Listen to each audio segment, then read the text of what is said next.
Pardon me, y'all. I am looking rough. I'm feeling rough. Um, hadn't made a health update video really in a while. I'm not going to share everything over the last little bit since the end of the year, but I have had the big stuff. I've had 4 ablations. I had to be cardioverted again. I had to have a TEE.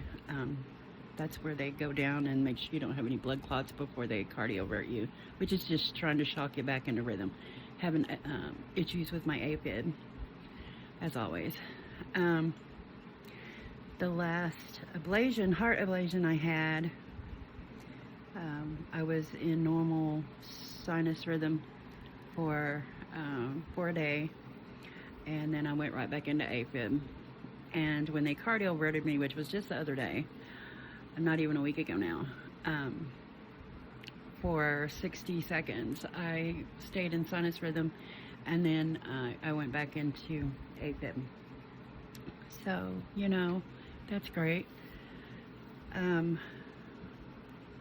Yeah. So, like I said, I'm not going to go into all the details because I don't want to hear all that anyway. But my electrophysiologist, which I have a great team, UT Tyler, they're awesome, has said that there is one option left, and that's an AV node ablation.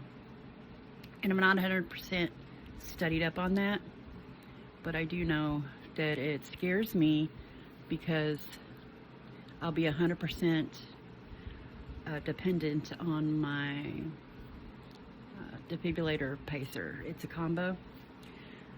Oh yeah, and a couple months ago, I was having really high AFib, 170s, 180s, and my defibrillator shocked me 6 times in roughly an hour. It was saying I was having episodes of VTAC, which is a deadly arrhythmia, and when they read my machine, it was AFib with RVR, which is just super, super high, I guess. And so it was reading that it was VTAC, but it wasn't. So they turned up the highest threshold. I think it was set. They have settings where your heart rate goes too low. It won't go any lower than this number, or won't start treatment unless it's over a certain number. Well, I think it was set at 175 or something, and they changed it to 200. So it won't give me any therapy unless my heart rate is over 200. But anyway, so I still have to heal from my last ablation. So if anything happens, I have roughly 3 months to figure it out. They also suggested that they go on to palliative care. I thought palliative care was hospice. I learned it's not. And I learned hospice isn't 100% for people who are at end life. But palliative care, the short of it, that I understand anyway, is when you have a major health issue or issues that are not getting any better. You're not able to, or you choose not to seek aggressive treatment. And they take care of your immediate needs. You have more, you have options that a regular patient would not have. But after speaking with my PCP, I have an insurance that is going to keep me from having a heart surgery. I'm sorry, I have ADHD and I kind of bounce around.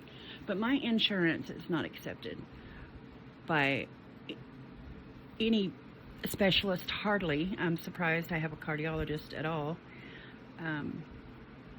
Anyway, to have the surgery that I need on another heart condition, I have several. I have 2 birth defects, plus the arrhythmias and congestive heart failure and all that stuff. I got lucky. But anyway, I don't want to make this so long that you lose interest after 30 seconds, which most do anyway. But I can't have the surgery, so that's like until we find someone who takes my insurance, and it is not looking good. We've already talked to thoracic surgeons locally. We're going to have to go to Houston, Austin, not go to, but contact to see if anyone are in those areas. But I don't remember what I was talking about before that. Oh, my PCP, I had an appointment yesterday, and I just love her to death. And there's no pain clinics locally that take my insurance either. So a pain clinic or pain doctor or whatever you want to call them is just not an option for me. It hasn't been. That's why I go to the ER when the chest pain is to a point to where I cannot handle it anymore at home with basic over-the-counter stuff that I have, or distraction or whatever I use. She worked with the clinic and with the doctor and knows that he does take my insurance, but he takes very few patients with that insurance. But she's going to contact him personally and see. Thank God she has a relationship with him. And he's a very nice doctor. I did see him in the past when they used to take the insurance. It's all insurance. It's all politics. It's so stupid. People can't get the care they need. Life-saving care. Life-changing care. And don't get me wrong. I'm a Christian. I do believe that God is going to heal me. But I believe God uses people to do that as well.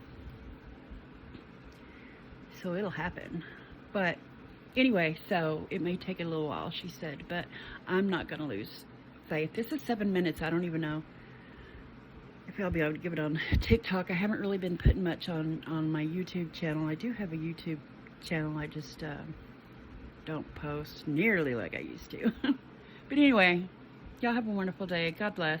If you have any questions, just PM me. I just, like I said before, ADHD, and I scatter, and I might not be making sense, and most of you probably aren't interested anyway. But anyway, God bless. Take care of somebody. Bye.